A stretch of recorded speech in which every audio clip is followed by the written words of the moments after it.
sedikit yang puasa semakin kasihan. Berarti yang sedikit makin hebat itu. Ya?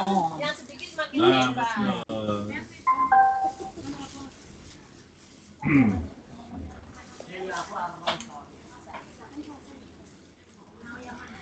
Assalamualaikum warahmatullahi wabarakatuh. Alhamdulillah, syukurillah, la hawla wa la quwwata illa billah. Salatu wassalamu ala Muhammad Rasulillah wa ala alihi wa ashabihi wa man tabi'ahum bi ihsan. Asyhadu an la ilaha illallah wa la syarika lah. Wa asyhadu anna Muhammadan abduhu wa rasuluhu dan nabiyyu ba'dah. Qala Allah Ta'ala fi dzikril hakim. A'udzu billahi minasyaitonir rajim. Bismillahirrahmanirrahim.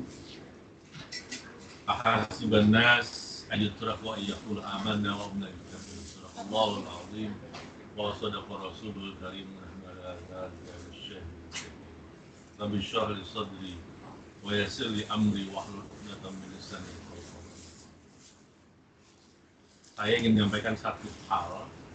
Kalau ustadz lain pada tausiah temanya tentang ilmu-ilmu langit, ya dah, saya pengen kita ngaji tentang ilmu bumi, ilmu yang kalian rasakan setiap hari, setiap minggu, setiap bulan, setiap tahun.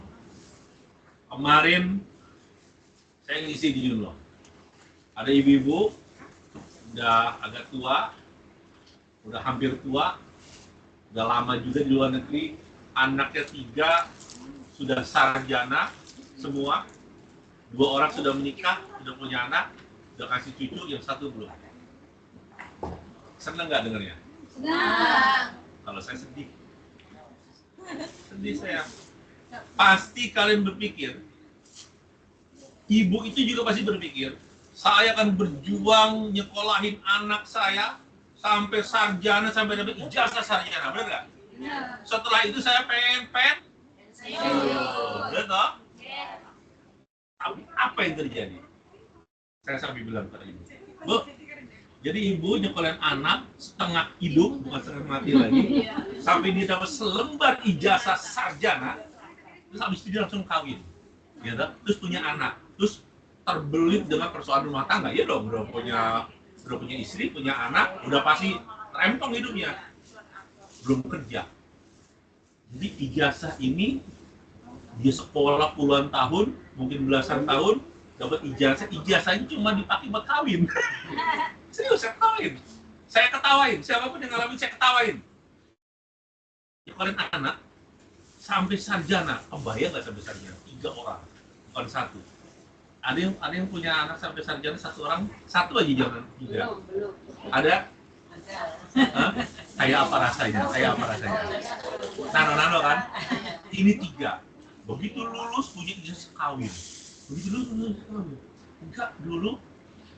Jadi anak itu enggak pernah diajar dari kecil untuk berempati, mak pulang gantian. Nah gitu loh. Sampai kemudian punya anak kan susah lagi hidupnya. Akhirnya emaknya nggak berani pulang karena anaknya perlu ngempanin cucunya dan dia nggak sanggup. Akhirnya neneknya yang ngempanin. Mau sampai kapan? Itulah ya kenapa setiap minggu kita nyolatin orang di Happy Valley ini. Ada yang mau kayak gitu? Ya. Terserah. Saya pengen kita ngaji ilmu bumi, bukan ilmu langit. Udah, saya nggak mau ngomongin soal dialog Nabi Muhammad dengan Nabi Musa di langit kelima. Nggak usah, udah. Ya nggak? Kita ngaji bumi begini, ya loh. Ngaji kenyataan yang kita hadapi. Gitu. Jadi ada yang mau ngalamin kayak gitu. Ya. Ada satu lagi si ibu, dia mau pulang, dia minta doa karena mau pulang, terus juga doakan biar anaknya baru 6 bulan di Jepang. Nah, ini cakep ini. Cuma ada harapan. Cuma ya tetap saja saya khawatir ya. Pikirannya nih orang di Jawa Tengah, Jawa Timur, saya jadi TKW. Nanti anak saya jadi TKW juga. Ada juga di Hong Kong dulu, emaknya di sini, Iya. anaknya di sini. Anaknya juga. Oh, berarti juga. Oh, serius. Nanti, terus saya bilang gini, oke Bu, oke. Ibu di luar negeri, anak luar negeri, nanti cucu ibu luar negeri juga gitu. Ya begitu kan, mantunya, cucunya, semua begitu. Mau nggak diputus? Saya bilang, mau nggak memutus itu? Nah, kalau mau, saya ajarin caranya. Merintis jalan pulang. Ada 2 cara merintis jalan pulang. Agar ini terputus. Saat kalian di sini, buka usaha, dijangkar oleh keluarga di Indonesia. Begitu usahanya nggak jalan, kalian masih punya gaji. Jangan pulang dulu. Begitu usahanya jalan, duitnya cukup, buat kehidupan sehari-hari sekeluarga, baru pulang. Tapi, saya membangun itu 3 tahun, ya Allah ya Rabbi. Ada yang ikut saya banyak. Bukan Ranisa Presiden, ingat? Tahu, ada yang tahu? Jadi, di sini dimodalin. Di sini ngasih modal. Yang ngerjain adiknya, yang ngerjain anaknya, yang ngerjain emaknya. Ada yang adiknya. Jualannya bagus tiap hari. Omsetnya lumayan dari 1.900.000, 1,5 juta, ya toh? Tapi duit omset dianggap duit untung. Jadi seminggu sekali belanja, jadi setiap hari dapat 1 juta ditelan. 1 juta ditelan. Begitu seminggu mau belanja lagi, minta lagi ke Hong Kong. Saya berkali-kali, Bang, tolong datengin rumah adik saya, saya omelin di depan bapaknya, saya omelin di depan emaknya, saya omelin. Tapi gablek juga, akhirnya tutup. Ada lagi emaknya, anaknya modalin dari Taiwan. Bang, aduh, udah capek sekali sih pengen pulang. Mudah-mudahan dengan jalan ini emak saya, ini kan dia ada anaknya juga di sana. Jadi emaknya ngurusin cucunya. Dan cucunya itu dijadikan senjata ampuh. Ini harus diputus. Saya udah gergetan banget ngomong ini. Udah bukan tausiah ini, emosi ini. Bisa terus. Jangan sampai kalian ngalamin. Jadi udah buka nih. Kan modalnya lumayan, sekian belas juta. Cucunya ingusan, anak yang di Taiwan, kan anaknya, emaknya kan di Taiwan, kan hidup sama neneknya. Nah, dia namanya, dia kan sayang anaknya, gitu kan. Udah dibukain, dimodalin, anaknya ingusan, no, anakmu sakit, libur dulu ya. Saya getar gerimis dikit, no, di sini hujan, tutup ya. Astagfirullahaladzim. Jadi nggak ada sama sekali spirit untuk membantu biar dia cepat pulang. Dia mungkin maunya anaknya pulang dalam peti mati. Mungkin girang juga dapat santunan 10 juta, 20 juta. Mungkin ya, nggak tahu itu orang kayak gitu. Segergetan antara. Jadi teman-teman, mari. Ada cerita yang ada harapan tadi itu, yang anak ke Jepang. Begini Bu, kalau kita di Hong Kong, kita adelin suami yang kerjaannya begini, aja, jadi udah pokoknya. Karena sekarang di depan mata saya tuh kejadian itu. Di Kendal, saya hidup sekarang di Kendal, saya lihat sendiri tuh. Kadang jam 11 malam, jam 11 pagi belum bangun. Intinya itu dari segala hal sesuatu itu uang istri. Yes. Udah lihat di sana hidup enak sekali gitu. Motor, malam begadang, ya nggak tahu apa. Mereka mah belum mati di hidup di surga. Bener nggak? Yang hidup di neraka siapa? Ya, paham ya? Mau nggak? Ya kalau mau silakan aja. Saya nggak terserah. Kalau mau terus di hidup neraka dunia silakan ya. Saya minum dulu. Tambah aja surga itu. Nah, jadi teman-teman, siklusnya diputus. Tadi yang di Jepang itu begini caranya. Saya sudah berusaha untuk mengajar PMI, ayo masih kerja di luar negeri, keluarga sudah usaha. Ternyata susahnya minta ampun. Mimpi udah. Ada 101 yang benar. Ada 100 baru nemu lagi 1 yang benar. Begitu. Ini pengalaman. Dulu kan saya pikirkan ini ideal sekali. Kalau di luar negeri, keluarga buka usaha di Indonesia. Nanti usaha jalan, kalian pulang. Itu berintis jalan pulang. Ideal sekali kan? Tapi ternyata mimpi kali ya, nggak semudah itu Ferguson gitu. Nah ternyata ada yang lebih bagus, cara begini. Teman-teman punya anak agak gede, udah lulus SMA, kalau mau kuliah silakan, tapi enggak pun nggak apa-apa karena lulus SMA cukup. Diberangkatkanlah, dimodalin nih ke Jepang misalnya, modalnya bisa sampai 60 juta memang, tapi nggak apa-apa. Jadi gini, kalian kumpulin duitnya, modalin. Begitu dia kerja, jangan dulu kenalin cewek, bilang kamu jangan kenal cewek dulu, bahaya sekali kalau udah kamu cewek, nanti duitnya ditransfernya bukan ke kita tapi ke ceweknya. Jadi begitu mau kawin, ceweknya lari sama yang kayak di Pati. Bener nggak? Di Pati, di Kendal, ya nggak? Jadi gini, ketika anak itu lulus, kalian udah siapin duitnya, nah kamu mau kerja nggak ke luar negeri? Keren. Nah, jadi gini, begitu kita modalin anak buat bekerja ke Jepang misalnya, kan dia kasih gaji gede. Nah, gantian. Nah, kamu kumpulin duit, nanti kamu buka usaha. Begitu modalnya udah cukup, mama pulang. Nanti mama yang akan menjalankan usaha kamu jadi manajernya. Tapi usahanya jangan usaha yang cukup buat makan kalian doang, buat emak-emaknya makan doang. Tapi usaha misalnya kayak Aranisa Fried Chicken, kayak sekarang satu gerai saya udah untung 12 juta. Berarti kan udah bisa berkembang gitu. Jadi misalnya gini, bukan contohlah Aranisa Fried Chicken atau apapun yang bisnisnya kayak begitu, yang bisa berkembang. Jangan yang cuma jualan kelontongan atau itu loh, yang jualan apa bumbu sembako, tapi bukan sembako yang sembakonya kalau beras, minyak, gas itu bagus karena perputaran cepat. Tapi kalau yang bumbu yang digantung-gantung itu loh, kelontongan yang kayak warung Madura, iya nggak? Ya kalau mau Madura mungkin mentalnya beda. Kalau kita mah jangan. Nanti kayak saudara saya, bumbu jus apa itu, ya nggak? Yang lakunya dua plastik doang, tapi salesnya nanti datang nawarin lagi, ya nggak? Akhirnya apa? Duit itu nggak pernah dipegang, duit itu jadi sampah. Nanti tinggal di atas ini tinggal sebulan ini ngebuangin yang udah expired, yang udah kan karena pinggir jalan debunya tuh udah susah dihilangin, ya nggak? Orang juga mas belinya, bener nggak?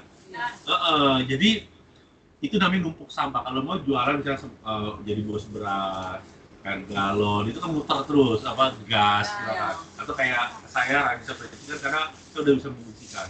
Jadi gini, begitu kamu kumpulin modal dari Jepang, misalnya setahun sudah kumpul modal, kalian pulang. Karena kalau diserahkan ke yang lain, pokoknya udah nggak pakai insya Allah, udah malas saya pakai insya Allah, udah pasti itu kacau balau. Tapi kalau kita yang jalan, kita kan petarung nih. Kita kan udah terbukti sebagai petarung. Kita pulang, kita yang jalanin. Kan semua yang jalaninnya kalau ex-PMI, mitra saya itu bagus. Tapi kalau anaknya, kalau suaminya, ya udah wassalam, udah nggak pakai insya Allah. Udah. Jadi begitu kita yang jalanin, nanti itu kan berkembang. Misalnya dapat untung kayak saya nih, 12 juta, taruh 10 juta aja. Nah, begini, kamu kan punya gaji. Ini warung kamu, usaha kamu yang mama jalankan, untungnya 10 juta. Gitu? 5 juta kamu sebagai pemilik modal. Jadi gini, modalnya tetap mama puter, mama amankan. Untung yang 10 juta kita bagi 2. Iya dong, ya. 5 juta kamu, buat kamu, nanti terserah kamu.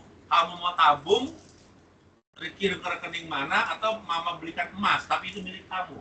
Bukan milik mamanya ya, milik kamu. Nah, mungkin kalau anak yang tahu ini, mah beliin emas antam aja ya 2 gram, 3 gram, gitu kan. Dikumpulin. Nah, kemudian yang 5 juta adalah gaji mamanya sebagai pengelola manajer, gitu ya kan. Begitu nanti emasnya sudah segini, kan emas ini kan dia nggak mungkin pakai, karena dia kan punya gaji, dikumpulin sama emaknya, tapi emaknya harus amanah, ini adalah milik anaknya. Tapi kadang ini Ustaz, saudara banyak gitu ya. Nanti si A, si B, si anaknya nomor berapa ini semuanya ikut di situ makan, bawa pulang, itu rata-rata kayak gitu. Jangan, saya usaha, itu kan kita harus ketat. Saya ini, nih Ibu, siapa orang Kendal, main ke gerai saya, Bang, saya kan muridnya Cahayaku. Misalnya sini ada kan tuh, ininya iparnya Bang Madin siapa namanya? Yang orang Kendal, Oleri. Jadi datang nih, yang adiknya ada juga di sini. Dewi, ya. Bisa datang nih, Bang, masa saya bayar, saya ditraktir dong. Saya traktir dia. Berapa orang ponakannya dibawa? 10 orang. Saya traktir 10 orang, tapi nanti saya yang bayar kios saya. Enggak, kalau kalian biasa begitu, nanti ya enggak dong. Misalnya gini, kan ibu datang nih ke saya, saya kasih, ya toh? Saya kasih gratis karena temen. Tapi saya ke kios saya bayar. Kira-kira kalau misalnya ibu saudara saya, terus saya kasih temen begitu, ini gratis, tapi kalau ibu lihat bahwa saya sama pegawai saya, nih tadi berapa itu? Oh ini saya bayar. Ibu ngeliat nih, ibu adik saya, ibu berani nggak ngambil sembarangan jadinya? Siapa yang bikin orang nggak berani sembarangan? Kita sendiri. Kalau ibu katakan kan ibu sembarangan. Itulah yang terjadi orang Betawi. Orang Betawi dagangan habis, duit di laci kagak. Ya. Nah, saya belajar di orang Jawa sebenarnya. Dari orang Padang saya belajar, dari orang Jawa saya belajar. Jadi harus tega. Ya kalau bagi-bagi. Tapi kalau jualan, dagangan, nggak jadi cerita dibagi. Harus beli. Sama di sini kita semua temenan. Nanti kalau ditanya ini kan, itu kan semua saudaramu dimakan saudaranya kok nggak boleh? Enggak ada urusan. Emang dia bisa. Enggak udah begitu. Enggak boleh. Kita maunya gitu. Enggak batal. Itu karena dia nggak terbiasa begitu. Buktinya sekarang saya bisa. Iya sekarang buktinya saya bisa. Buktinya sekarang saya bisa. Jadi itu tergantung kita ngebiasainnya. Iya nggak? Karena nanti kan terbiasa, semua terbiasa. Kucing nih, saya ini dulu kaget. Waktu awal saya di sini, ada anjing dituntun sama cowok, dia tahan ininya, kukunya ke tanah itu nggak mau jalan. Ini anjing. Saya nggak bicara manusia. Ini anjing. Okay? Beda ya, anjing manusia. Dia cakar itu tanah, dia nggak mau jalan. Tarik nggak jalan. Akhirnya yang cowok ini kan ngomong kangen, saya nggak ngerti kan malam-malam itu saya habis deadline dulu di Kualibai. Ada ceweknya tuh di depan di jalan duluan. Ini ceweknya balik. Anjing itu, ini anjing. Dia jongkok, si cewek ini jongkok. Kayaknya anjing tapi temen cewek, bukan temen cowok. Anjing itu berani lawan. Beginiin anjing itu. Jalan dia. Anjing aja ngerti. Oke? Paham ya? Itu anjing aja ngerti. Kita belajar ilmu dunia. Udah, saya ngambil. Jadi kalau ibu bilang, misalnya ada saudara yang nggak ngerti, berarti lebih parah dari anjing di Kualibai itu. Anjing aja ngerti. Dia pakai bahasa Kantonis. Saya sendiri nggak ngerti, tapi anjing itu ngerti. Karena udah kebiasaan. Jadi kalau kita biasain nanti aman. Apa iya? Saya buktikan bisa. Tetap. Saya segampang berbagi. Memang kalau saya berbagi, saya bayar. Sehingga orang melihat, oh, bagi saya, orang itu bayar. Lah iyalah, usaha begitu. Oh, gitu. Oke? Jadi teman-teman, kembali ke teman kita yang di Yunlong, yang anak kita di Sarjana 3. Saya bilang, ibu harus tegas. Ya nggak tega saya. Ya. Oke, kalau ibu udah nggak tega, ngomong yang nggak tega, sekarang kita bahas tentang Nabi Ibrahim alaihissalam. Nabi Ibrahim sudah seumur gitu belum dapat anak, ya kan? Kemudian memohon pada Allah dikasih anak. Begitu dikasih disuruh sembelih. Kira-kira model kayak ibu begini disuruh nyembelih anak, mau nggak? Kalau disuruh mandi, anak suruh mandiri aja nggak sanggup, apalagi suruh sembelih. Disuruh menyembelih rasa yang berlebihan, biar anak mandiri aja dia nggak sanggup. Gimana menyembelih leher anaknya seperti Nabi Ibrahim dapat perintah dari Allah. Menjadikan anak mandiri itu perintah Allah bukan? Tapi dia ngalahin perintah Allah demi sayang dia yang keterlaluan kepada anak. Dosa nggak? Makanya ibu hidupnya pasti susah-susah. Dia digencet anak, istri majikan galak, usia udah. Iya nggak? Saya barang saya segini.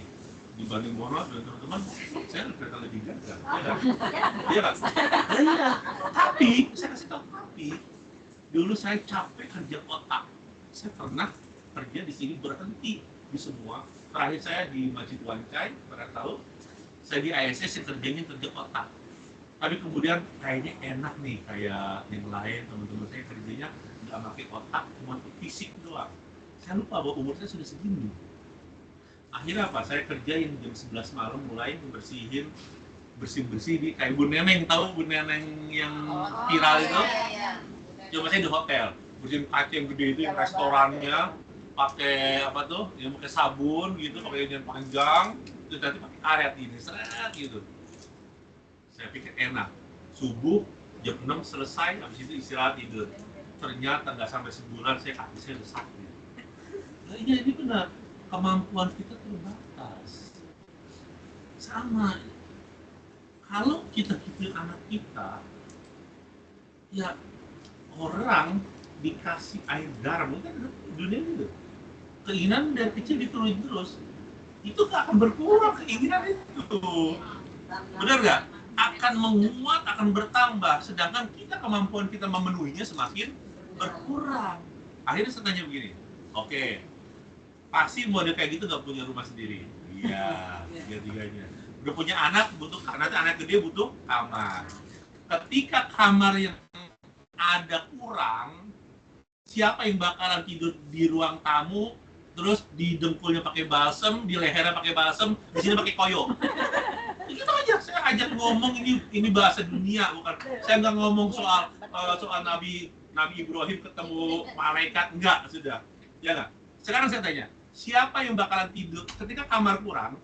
Ada anak, ada mantu, ada cucu, beberapa gitu di satu rumah, kamar kurang, gitu. Kemudian siapa yang akan tidur di ruang tamu, di sofa, lalu sofanya enak. Terus ini yang pakai tempelan koyo, terus pakai balsem, diketek, ini siapa? Diem aja. Apa anak saya mah gini? Oke, anak saya mah oke. Kan gini, ketika keinginan nenek, mau ke Ancol, keinginan cucu mau ke Taman Mini, berangkat ke mana? Taman Mini. Siapa yang kalah? Apakah si nenek nggak sedih? Sebenarnya sedih, cuma dipendem dalam hati. Mau? Ya kalau mau, akhirnya ya kalau mau silakan. Akhirnya masih ngeyel soalnya gitu loh, masih ngeyel, nggak akan terlantar. Ya Allah, nggak akan terlantar. Dia anak ibu mikirin bininya yang cerewet aja udah stres. Bener nggak? Kalau dapetnya bagus, alhamdulillah. Kalau yang cerewet, belum anaknya maunya banyak, emaknya mah nomor sekian. Ini bukan zaman Nabi Muhammad gitu loh. Ini zaman now, kenyataannya begitu. Jadi teman-teman, kalau ada yang masih muda atau silakan diatur lagi. Apakah saya akan telat satu umur sekian? Nggak ada telat. Saya bicara telat nggak telat. Mungkin tahu perkawinan saya di masa lalu, saya punya anak, oke.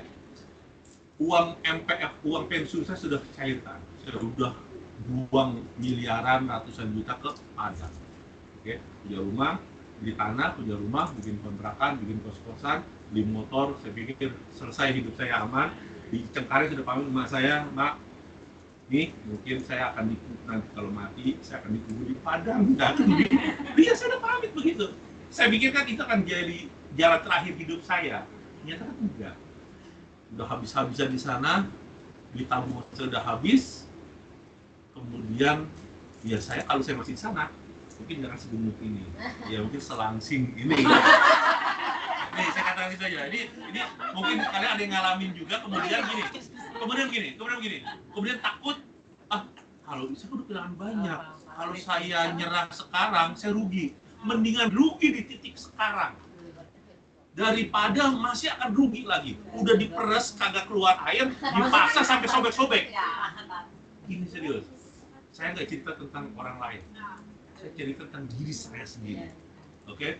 Aduh, ada ini enggak? Ada yang bisa diperes ya? Jadi ketika diperes, udah nggak ada airnya, tapi kalian tidak berhenti di situ, tidak pergi dari situ, kalian akan terus diperas sampai sobek-sobek. Percayalah sama saya.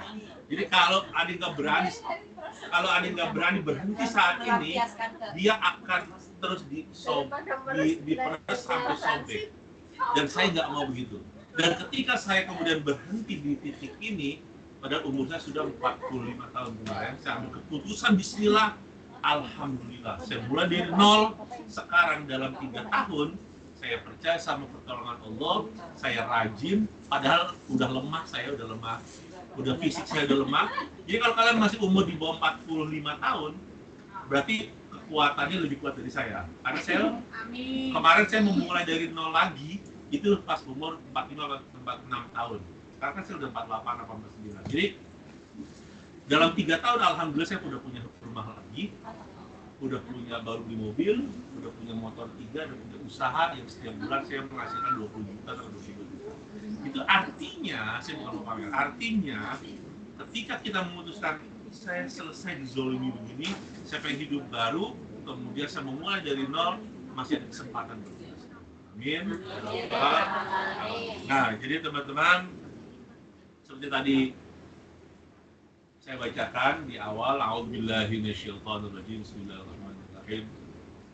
Ahasiban nas, apakah manusia akan berpikir ayyutraku ayyaqulu amanah, dibiarkan bicara ya Allah amanah, kami beriman padamu, wahum la yuftanun, dan kemudian mereka tidak diuji. Oh jangan salah, ya toh? Nabi Ibrahim alaihissalam, ini kan bulan Dzulhijjah nih. Bulan Dzulhijjah ini bulannya Nabi Ibrahim. Ada 3 keteladanan yang diberikan Nabi Ibrahim yang kita selalu ingat dan momentumnya adalah di bulan Dzulhijjah. Pertama soal tauhid la ilaha illallah, yang kedua soal berkurban, yang ketiga soal haji. Semua itu terkait dengan kehidupan keluarga besar Nabi Ibrahim. Yang pertama, Nabi Ibrahim adalah manusia yang diberikan hidayah oleh Allah untuk menemukan, yang berhasil melakukan pencarian terhadap keesaan Allah Subhanahu wa Ta'ala. Ada bintang, kemudian beliau bilang, "Hada Robbi, ini Tuhanku nih." Falamma afala, ketika bintang itu menghilang, wah, la uhibbul afilin. Saya kok masa Tuhan menghilang ya. Bintang hilang, datang lebih terang bulan. Hada Robbi. Ya, bulan pun hilang. Kecewa lagi dia. Kemudian proses kebatinan gitu Nabi Ibrahim. Terakhir matahari, begitu siang datang matahari. Hada Robbi, hada akbar, ini lebih besar, ini masih Tuhan. Ternyata matahari pun hilang. Sampai kemudian Allah berikan hidayah dalam proses pencarian itu, sampai kemudian Nabi Ibrahim berikrar, ini wajahtu wajhiya, yang kita baca sekarang, ya, setiap salat, lillazi fataras samawati wal ardh hanifan muslima wa ma ana minal musyrikin. Jadi akhirnya menemukan konsep tauhid la ilaha illallah. Apakah kemudian setelah menemukan konsep tauhid beriman kepada Allah kemudian dibiarkan Nabi Ibrahim tidak diuji? Ujiannya apa? Disuruh memilih. Ketika beliau, kan itu kan proses aja, itu kan skenario Allah. Pengen punya anak, lalu dikasih anak yang diidamkan, tiba-tiba dapat, kan senang banget, ya nggak? Karena Nabi Ibrahim sudah bilang, ini wajah wajhiya lillazi fataras samawati wal ardh, itu Allah. Saya hanya hadapkan diri saya kepada Allah doang, tidak kepada bintang, tidak kepada matahari, tidak kepada bulan. Saya tidak menyembah patung, tidak menyembah dewa-dewi, hanya kepada Allah, dipuji sama Allah. Oke, ente lebih cinta kepada aneh, kata Allah, apakah dunia yang paling disukai Nabi Ibrahim saat itu adalah anaknya. Nah, sembelih anakmu. Kalau kita, ibu yang tadi, ya boro-boro nyembelih anak, nyembelih rasa sayang yang berlebihan agar anaknya bisa mandiri, juga sanggup. Saya yakin nanti dia akan, kalau dia nggak kemarin kemakan dengan omongan saya, mungkin dia akan seperti ibu-ibu yang satu minggu di shelter di mana itu, kalau sekitar 5 ke 7 tahun lalu. Ibu kan udah tua sekali di sini. Kenapa ngapain masih di shelter, pulang lah. Emang anak ibu masih kecil, wah anak saya udah sarjana semua. Alhamdulillah, cakep dong gitu. Terus udah nikah, udah punya anak, terus saya ngapain di sini? Kan cucu saya kan harus sarjana juga. Astagfirullahaladzim. Jadi ibu di sini sampai nanti cucu ibu sarjana. Iya. Ada lebih parah. Ada yang lebih parah. Itu kata saya udah parah. Ini ada yang lebih parah lagi. Sekarang tuanya suami istri itu nggak ada yang merawat. Dia anaknya juga nggak dirawat. Anaknya yang merawat juga orang lain. Ada yang lebih parah lagi. Ada yang punya cerita model kayak gini. Biar denger semua, biar sadar kalian itu gitu loh. Saya udah gergetan banget ini. Ini suami istri. Istrinya kan dulu di Saudi kan. Dari anaknya bayi, 40 hari tinggal ke Saudi. Anaknya dikirim ke uang, dikirim ke suaminya. Anaknya dirawat, anaknya yang dua besar dirawat sama kakak istrinya. Yang bayi ini dirawat sama ibunya. Terus ibunya meninggal, anaknya perempuan ini nggak tahu. Pokoknya sampai Hamidun lah. Hamidun tuh. SMP Hamidun. Yang Hamidun juga SMP juga. Terus yang istri ini yang saya satu anak pertama. Anak kedua sama anak perempuan. Sekarang masa tua. Ini dengerin, ini penting. Ini masa tua, anaknya pertama ini meninggal. Istrinya nggak pintar sama dia. Jadi sekarang tinggal sendirian ini suami istri itu sudah cerai.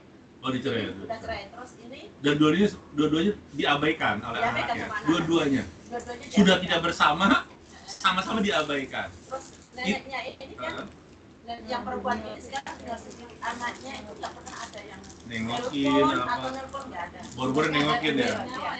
Terus dengerin. Yang laki-laki ini numpang dari tangga satu ke tangga satu.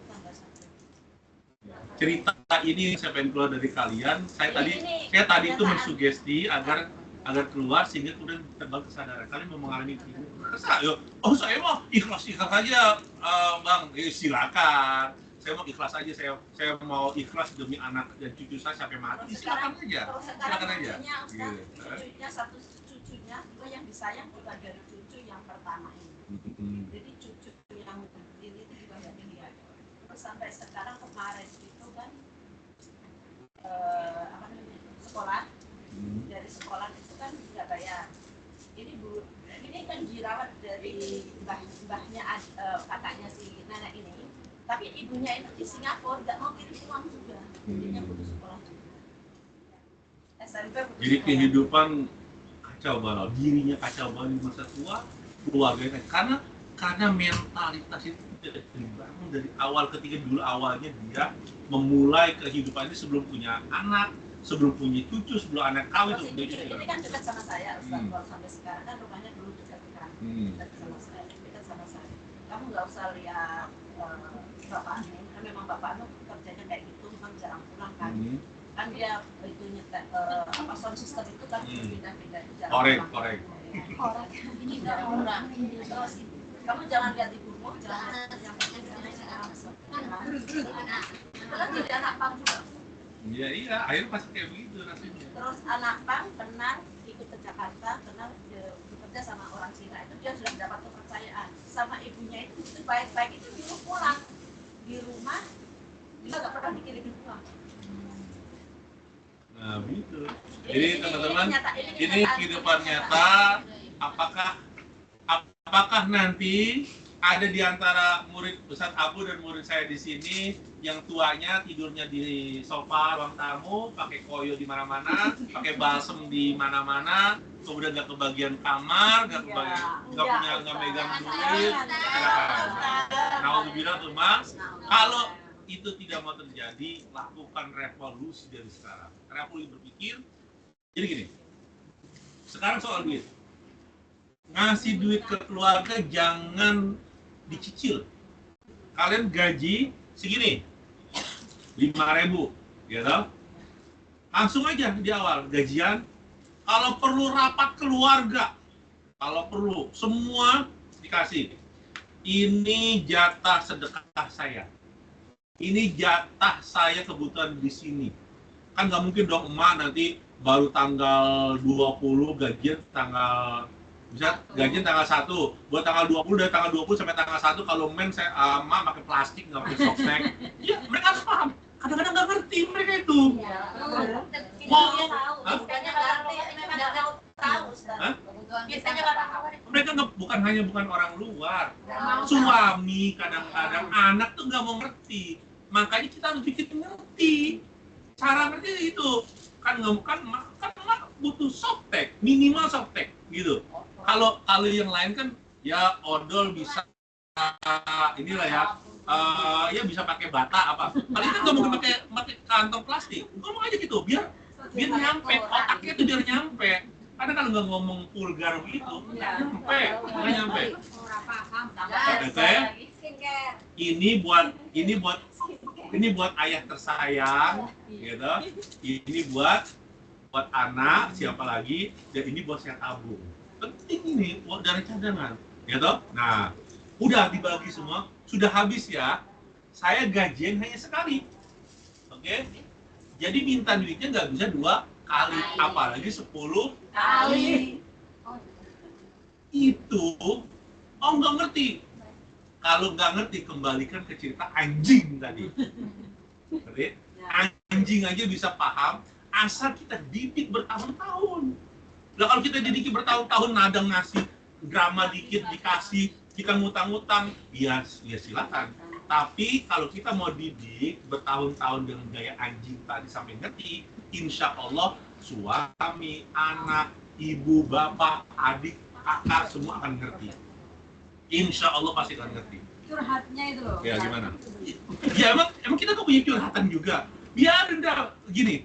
Ya terus gimana? Gimana ya, saya kan nggak mungkin saya kayak majikan. Ini anak saya curhat, gaji lagi saya. Bisa nggak? Tidak bisa. Ya, mereka harus paham. Nanti akan menyesuaikan, otak orang itu akan menyesuaikan dengan keadaan. Jadi keadaannya nadang, ngedrama dapat, dia akan begitu terus berulang-ulang.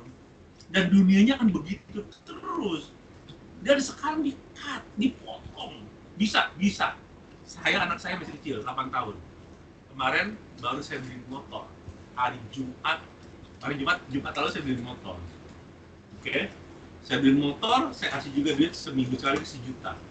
Hari Jumat kemarin, seperti biasa minta 1 juta, kemudian minta juga buat beli obat. Dalam hati, pasti diajarin emaknya, ya nggak? Ya udah, saya kasih pesan suara panjang banyak gitu. Jangan keterlaluan. Jangan mau diajarin keterlaluan oleh siapapun. Saya nggak menyebut emaknya, ya nggak? Ya, dari kecil harus paham, sampai harus paham, nggak boleh keterlaluan. Hari Jumat kemarin 24.800.000 saya kirim. Memangnya ayah punya pabrik duit. Itu harus paham dari kecil. Anak saya nggak pernah ketemu, saya sayang banget. Bisa saya gitu dan paham. Akhirnya itu minta maaf. Panjang sekali minta maaf. Jadi gini teman-teman. Anak sekecil itu, kayak lagunya siapa?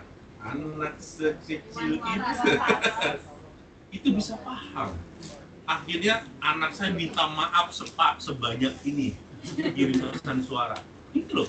1, 2, 3, 4, 5, 6, 7, 8, 9, harus saya cuekin. Minta maaf lagi. Anak sekecil itu saya bisa paksa untuk kalian gimana anak begini dari kecil dia ngedrama dikit itu dikit langsung telepon ibu ada duit 1.000 nggak, anak saya ini curhat, terus ini suami saya belum tentu saya pusing sendiri ngedrama begitu dikirim duit dia ketawa dia ketawa saya CS apa? Saya CS-an sama TKW Hongkong dan Macau Taiwan. Iya nggak? Jadi saya, ya mungkin ada yang benar pun abaikan. Orang kalian gaji cuma sekali kok gajiannya. Dan banyak yang tipu. Habis nangis dia ketawa di depan teman-temannya, di depan mata saya. Sekarang dulu saya nggak ngerti. Ketika saya hidup di sini, saya nggak ngerti karena saya kalau pulang ke Cengkareng, Jakarta. Sekarang saya hidup di Kendal, saya tahu betul kehidupan keluarganya. Di Kendal kan mayoritas. Iya. Itu yang astagfirullahaladzim, yang di shelter dulu sampai nangis, saya bawain, saya bagi duit, saya bawain makan. Ternyata keluarganya pakai begini. Terus kan cekik-cekik ini sebenarnya. Saya jadi langsung. Bukan dulu kan saya wartawan coba dengar ceritanya. Suami sekarang saya saksikan sendiri. Ngenes. Jadi teman-teman didramain kayak apa, tutup mata hati kalian sudah. Doain aja, doain. Ya kita nggak, jadi gini. Oke ya. Jadi kita bagi-bagi duit. Berarti kalau nanti tanggal 20 sama-sama udah nggak kebagian duit, kita puasa megang duit sampai tanggal 1 lagi. Nanti tanggal 1 kita refresh lagi, megang duit lagi, bahagia lagi. Kalau yang pintar dia akan berhemat. Kalau dibiasain begitu, ya bulan pertama pegel-pegel, sama lah. Misalnya kita ngikutin teori hidup sehat ala dokter apa? Zainul Akbar. Jangan makan tepung, jangan makan apa itu, macam-macam. Seminggu pertama badan gerges-gerges, gitu kan? Sama mereka pun begitu. Sebulan, 2, 3, pokoknya ini kayak orang sakau, biasa ngeganja, terus berhenti ngeganja, kira-kira gitu. Gitu. Nanti metabolisme pikiran dan tubuhnya akan menyesuaikan. Oh, berarti saya dapat jatah dari emak saya 2 juta ini di awal bulan tanggal 1. Ini harus cukup sampai tanggal 30. Nanti akan belajar, pasti nggak pakai insya Allah, pasti akan belajar. Karena dia butuh hidup. Dan cara hidup dia adalah dengan cara memanage uang itu biar cukup. Karena emaknya di drama mau bunuh diri pun udah cuek, gitu loh. Percaya nggak? Jadi gini, saya punya pegawai, dia pacarannya songong, terlalu berani, gitu bareng segala macam. Dia udah kayak gitu ya, anak-anak sih sarang, gitu. Dia faktanya. Terus, jadi saya udah bilang, kalau di kantor bebas, gitu. Tapi jangan sampai unsur luar mengganggu kerja kalian. Nah, jadi kalau kerja harus fokus. Nanti kan setiap jam berapa dikasih waktu istirahat. Di situ mau teleponan, mau video callan, mau ngapain aja, istirahat 1 jam, habis sholat zuhur, istirahat. Kalian ngapainnya bebas. Saya dengar nih, isu ada yang pacaran, ceweknya itu terlalu posesif. Nelponin, jadi dia kerja sambil kayak saya dulu. Saya dulu kemana-mana baru gitu, ini kuping nggak boleh lepas. Karena saya ngalamin, ini saya harus sikat nih. Jangan sampai dulu saya ngalamin, saya ngalamin, dulu saya terganggu kehidupan saya, ini usaha saya terganggu. Nah, pernah saya ke kantor dia nggak tahu, saya ke kantor, HP-nya di meja, dia lagi ngurusin ayam. Telepon berkali-kali, telepon WhatsApp bunyi terus tuh.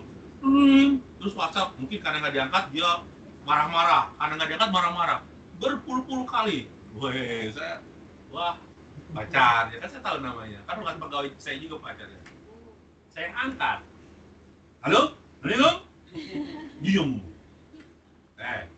Gitu ya, udah takutan tuh saya baru, udah takutan. Jangan ganggu pegawai saya, ya. Saya pastikan kamu besok diputusin. Udah, langsung mati itu. Diem aja kan pegawai saya panggil. Udah berapa sering, kan saya udah ada laporan, udah berapa sering begini. Jangan bohong sama saya. Kalau bohong, keluar. Gitu kan? Kalau udah sering, oke. Sekarang kamu pilih dia atau pilih pekerjaan kamu. Di Kendal saya gaji 3 juta. UMR aja nggak sampai 3 juta. Yang di KIK aja nggak sampai 3 juta. Saya gaji 3 juta dan dia cuma lulusan aliyah dari pesantren, dititip sama omnya ke saya terima, nggak punya skill apa, masih ajarin. Akhirnya gini, diputusin, ceweknya ngelawan, datang ke rumahnya, ngadu ke, katanya udah hamil. Enggak, dia nggak hamil, bohong, gitu. Wah, keliling, saya suruh tidur di kios, dan saya juga tidur di kios. Nggak berani dia ketok. Kalau di rumahnya diparanin, ke rumah emaknya diparanin. Kalau dia tidur di rumahnya pasti kena. Bapaknya, emaknya datang semua ke si perempuan itu, nggak malu gitu, datang ke rumah pacarnya, kan belum kawin, belum nikah. Oh, itu waktu udah tidur bareng gitu, terus katanya hamil, tapi di kios dia tidur, dia tahu di kios. tahu di kios, tapi kan ada motor saya di situ, dia tahu ada sendal saya, berapa nih? Nggak tahu, walaupun saya pendatang, dia bilang, gitu. Nggak berani ya, gitu. Wah katanya, kalau CCTV kan sama saya, udah mandi di depan itu, tapi nggak berani ngetok. Teleponin ini udah diblokir.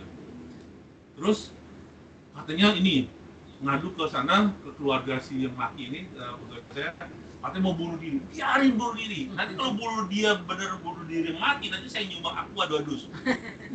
Saya udah tahu trik perempuan begitu. Bunting enggak beneran bunting, gitu. Dan ternyata dia, oh iya, dia sebelum saya juga, atau sama saya pun dia tidur sama yang lain juga, nah gitu. Udah ngapain lo pertahankan, gitu.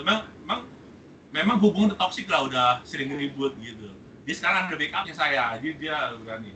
Terus nanti kalau beneran mati, dia kan saya sumbang 2 dus, gitu. Gak apa-apa, saya yang datang ke rumah mamanya, kamu nggak usah, gitu. Terus akhirnya apa? Katanya bunuh diri. Sampai sekarang ini udah setahun lebih masih hidup itu orang. Sekarang, makanya si Anu udah mati belum? Bener nggak? Iya, saya nyumbang 2 dus, saya janji 2 dus. Jadi karena saya udah ngalamin, jadi saya tahu itu trik orang biar nggak ditinggal. Gitu. Jadi dia baru pacaran, M-bankingnya udah dikuasain loh. Saya nggak terima. Loh, yang capek pegawai saya, nikmatnya orang lain. Nanti kan jadi pegawai saya nggak semangat kerja karena nggak megang duit. Oh iya dong. Wah, nggak terima saya. Kamu kalau masih mau kayak gitu, out dari perusahaan saya. Kamu capek, kamu nggak nguasain duit yang kamu hasilkan, nanti efeknya adalah paling di kantor tuh ngantuk, mulu nggak semangat. Ya dia nggak megang duit. Hasilnya gajinya saya kirim ke rekening dia, tapi rekeningnya dikuasain oleh pacarnya. Ini saya ingetin ibu yang tadi anaknya di Jepang, atau udah tunangan. Hati-hati ibu. Kalau ada anak ibu laki atau perempuan, nih semua nih kalau punya anak laki atau perempuan, dia punya pacar atau tunangan, diajak nabung bareng, pastikan yang megang duit anak ibu. Jangan si pacarnya, mau laki mau perempuan. Udah banyak ceritanya itu mah, jangan percaya. Kalau mau nabung sendiri-sendiri atau nabung bareng tapi yang megang anak ibu, ajarin gitu. Jangan mau kamu pacar kamu yang megang, kamu yang megang. Ya nggak ada apa-apa, kamu yang megang duit. Iya nggak? Mau orang kayak apa, kamu yang megang duit. Iya nggak? Udah, kita daripada kita dijahatin, kita jahatin sekalian gitu. Tapi kita jangan jahat. Ya kalau kita pegang kan nanti hak dia kita kasih, hak kita nggak dizolimi orang.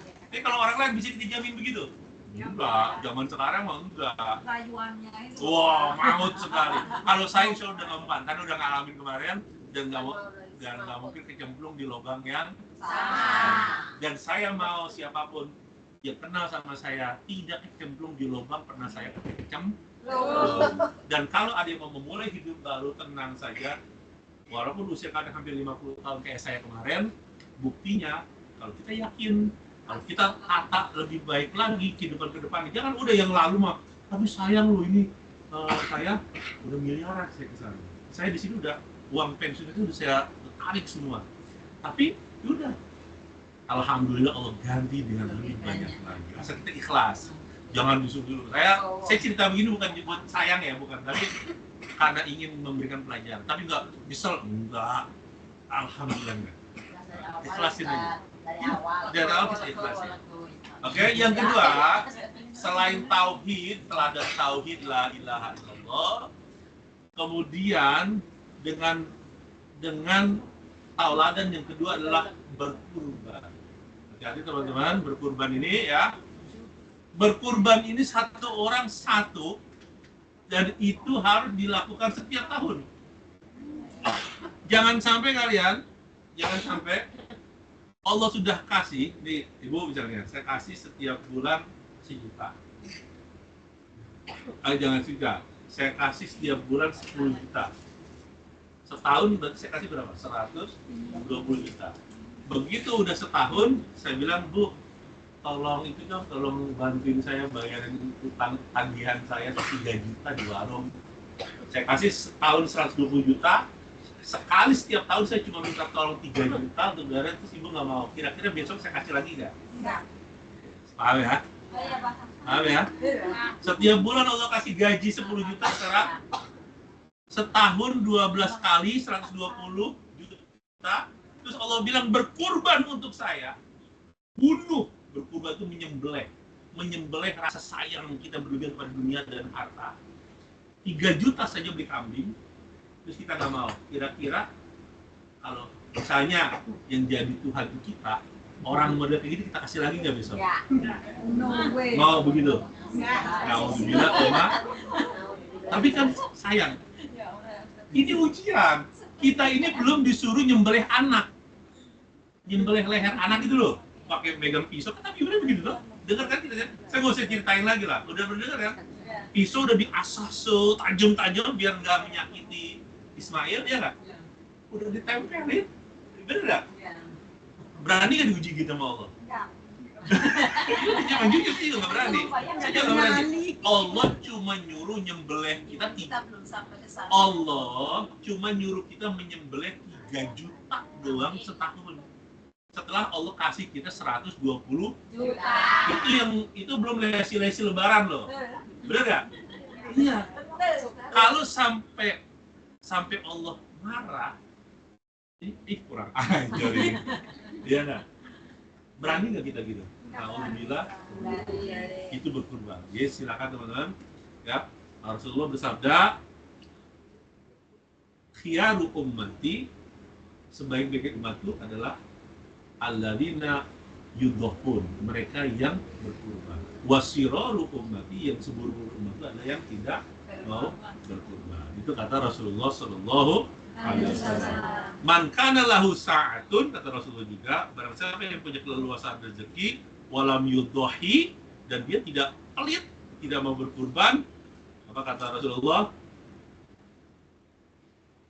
Nih, ujungnya saya lupa dikit biar nggak salah teksnya. Fala yaqrabanna musallana, jangan dia mendekati tempat sholat kita. Itu berarti kan saking pentingnya berkurban. Silakan teman-teman, ini masih ada waktu, ya toh. Satu orang satu. Allah cuma minta kita menyembelih 3 juta setelah Allah kasih 120 juta selama setahun. Berani ngelawan silakan saja. Saya cuma mengingatkan. Iya, tugas saya dai itu kan mengingatkan. Ya toh? Ada yang berani nantangin? Ya silakan saja. 3 juta setelah dikasih 120. Belum tambah lesi-lesi lebaran, gitu ya. Nah, yang ketiga adalah haji. Haji adalah teladan ketiga yang kita perlu ingat dari Nabi Ibrahim di bulan Dzulhijjah.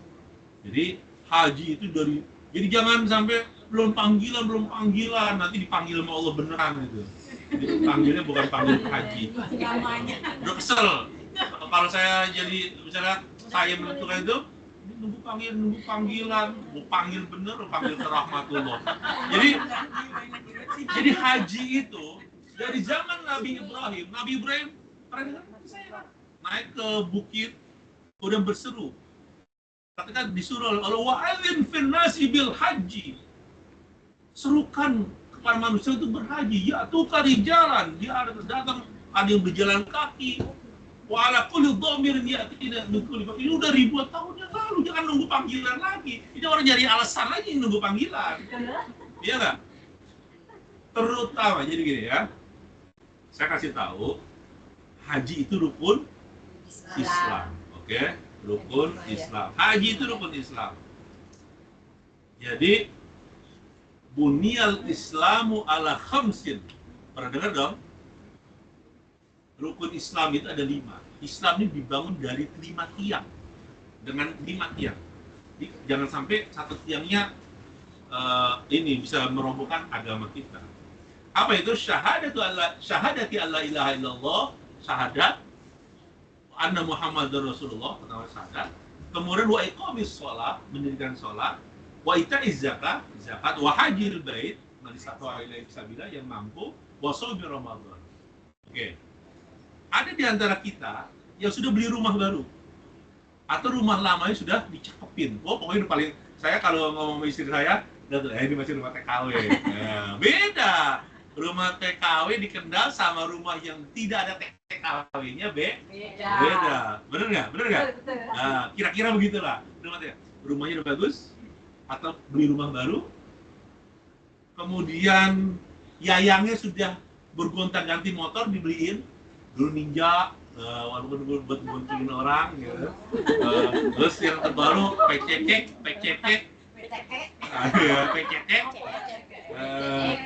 ya walaupun naik pecekek tapi ngambil dana hibah di kelurahan, gitu, apa namanya, BLT.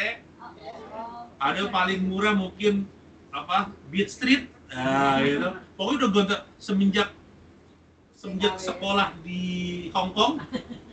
Yayangnya, anaknya sudah berganti-ganti motor. Mungkin sebagian ada yang kebeli sawah dan mobil. Udah mampu belum itu?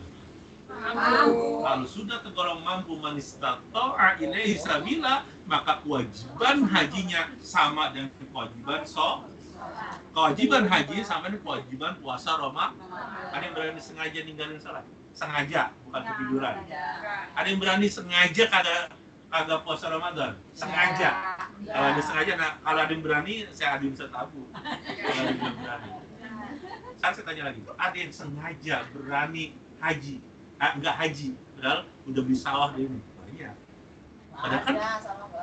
Padahal kan sama, nilainya jadi sama ketika kita sudah tergolong mampu. Nah, jadi sekarang teman-teman, mumpung kita di Hong Kong, haji nggak pakai ngantri. Tahun besok, Januari, Februari nusuk dibuka, aplikasi itu dari Saudi dibuka, daftar. Namanya aplikasi nusuk. Nanti kalau susah, dibantu oleh Haji Foundation di sini. Bang Yorkis itu loh yang Haji Foundation yang di dekat kolam renang sana dibantu. Semuanya dibantu. Jadi mumpung di sini, saya kasih tahu, keponakan saya sekitar sebulan lalu dia daftar haji. Mau tahu nggak kapan rencana berangkatnya? 2055. Mungkin saya nggak akan menyaksikan keponakan saya berangkat haji. Udah wassalam saya. Itu di Indonesia. Bulan lalu dia daftar. 2055 dia kemungkinan baru berangkat. Mungkin saya tidak akan pernah menyaksikan dia berangkat haji. Udah wassalam duluan. Di sini tahun besok teman-teman daftar, tahun ini juga berangkat. Nah, jadi itu variasi tergantung fasilitas. Kemungkinan kalau kayak tahun ini 80.000. Jadi jangan bicara 80.000. Orang kalian beli motor Ninja aja bisa kok buat yayangnya.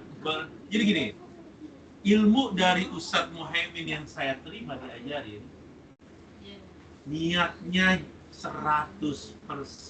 Jangan 80.000. Ya itu orang nggak niat itu. Kalian pernah niat pengen saya demen sama ini nih, ya harus kawin sama ini, gitu. Apa yang kalian lakukan? Nah, lakukanlah seperti itu untuk haji. Tapi jangan niat doang. Kan emang kalau demen sama itu niat doang. Saya pengen itu diem aja, enggak dong. Kirim WhatsApp. Terus kalau dia kemana tahu, pokoknya biar ngamprok gitu loh. Sama haji nggak harus begitu. Diniatin, diikhtiarkan. Bukannya cerengan, gitu. Cemplungin setiap pagi niat untuk biaya haji. Ikhtiarkan begitu, kekuatan niat, selebihnya Allah yang atur. Saya 2013, saya dari 2012 digituin Ustadz Muhaimin, dipaksa, niat saya dibikin bulat sama Ustadz Muhaimin. Tapi sudah sebulan itu, 25 hari sebelum berangkat saya belum megang duit. Tapi begitu ditelepon Bang Haji Yorfis, nanya KTP Hong Kong ID, Bang Haji, kan saya belum haji, Bang Haji, jadi nggak haji nih tahun ini? Jadi, udah niatnya udah bulat kan nggak yang duit. Jadi dong. Yaudah kalau jadi, Anda tahu dia pasti, nah duitnya mana nih gitu kan. Cuma kan nanya duit nggak enak karena temannya nggak. Udah sini Hong Kong ID-nya sama paspor, storin. Gini, iya nggak? Habis ditelepon, saya mampirlah ke BNI. Jadi BNI itu dulu kerjasama sama KJRI, bikin itu kan September. Agustusnya bikin Agustusan. Saya tuh lomba poli, lomba bulu tangkis, saya yang jadi IO-nya. Terus saya panggil, Bang Haji, tanya lagi. Nanti jadi tahun ini pergi haji. Jadi dong, orang pede aja Bang. Jadi dong, niat udah bulan. Berapa duit bayarnya? 44.000. Nah inilah, yang saya kemarin bantuin kita nih. jadi panitia, jadi ketua panitia.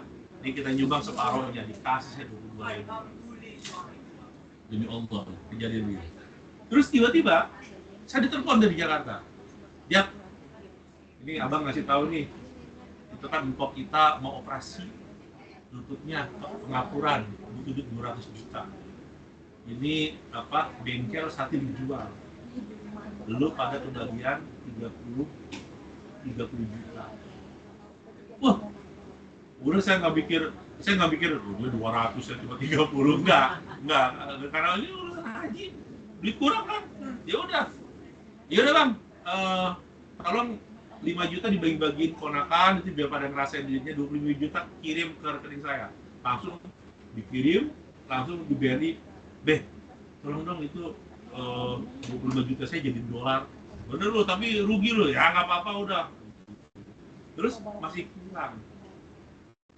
Habis dari situ di BNI masih di hari yang sama. Sorenya saya berangkat ke kantor, ketemu bos saya Bu Yunise. Koran apa kabar? Bu Yunise, Bang Haji tanya lagi. Pak Haji dia, Pak Haji itu jadi berangkat haji hari ini, tahun ini.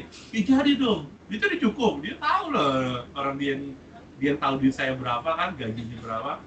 Ya, masih kurang berapa ya? Kurang 15.000 kalau salah. Kurang 15.000 kan 30 juta, 25 juta kan paling berapa dolar waktu itu kan, kurang kayaknya kurang 12.000. Udah nih, Anda bagi 12.000. Sore itu juga langsung saya telepon Ustadz Muhaimin, gerimis mau maghrib, Ustadz saya mau ketemu. Mau ngapain itu jam segini, maghriban nanti lah mati gerimis. Saya mau setor haji. Iya kan bisa besok sekarang aja. Nah, oke gitu. Hari itu juga saya duit kumpul, saya langsung kasih Ustadz Muhaimin, dan alhamdulillah Allah nggak kasih sisa. Pas banget di satu hari itu, dari mulai telepon Bang Haji Lubis. Nah, tapi kan saya niatnya bulatnya itu ketemu Ustadz. Tahun itu saya ketemu Ustadz Muhaimin mulu lagi. Ini udah takdir. Gimana Pak Reza dengan hajinya? Kalau masih jangan pakai insya Allah, semuanya jangan pakai insya Allah, ditinggal aja. Iya, buat. Nah, jadi kalian yang merasa sudah punya sawah apalagi, sudah punya mobil apalagi, sudah ganti motor, sudah rumah bagus, anak sudah disekolahin, kalau yang masih punya tabungan, berarti sudah tergolong mampu. Dan kalau sudah tergolong mampu, maka kewajiban haji sama dan kewajiban sholat, kewajiban haji sama dan kewajiban zakat dan puasa harus dilaksanakan menyempurnakan rukun Islam kita. Insya Allah.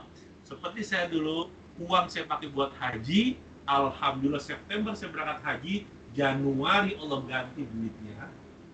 Saya bisa mengumrohkan emak saya, karena emak saya harus pakai kursi roda.